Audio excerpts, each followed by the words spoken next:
the last man on Earth. If you were the last man on Earth. If you were the last man on Earth and I was the last woman on Earth. I wouldn't sleep with you if you were the last man on Earth. It's a cliche at this point. And sure, of course you could hold strong if the ogre in question was the last man on Earth. But what if he was the second to last man? The last man on Earth means flesh compared to rubble. The second to last man? Well, what if the last man was 70, long, stringy hair, or whatever's left of it, and smells like urine? Suddenly, your run-of-the-mill Romeo might be misunderstood instead of lackluster, and frankly, commitment would be a breeze if everyone else was dead. It's not that you have to fix him, but maybe you shape him a little bit. That changes things, doesn't it? We've shifted from apocalypse drama to some excellent potential for a rom-com.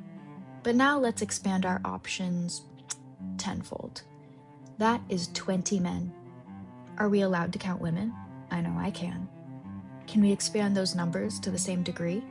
Well, now that's 39 other people to choose from. Second to last Romeo has once again been eclipsed by situation.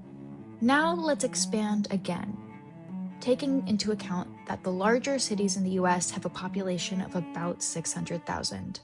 Let's say about 100,000 are in your immediate vicinity, of your desired gender, in a doable age group, and relatively single, given circumstance. The second to last man is a speck of dust in an orchard of loneliness. Let's say that you rifle through palatable descriptions of about 100,000 people with moderately attractive photos, and instead of an apocalypse, you're surviving a mundane day job. Knowing this many people has made us lonely because instead of triggering the horny chemicals, we see these profiles the way we do slot machines. I won't make the joke.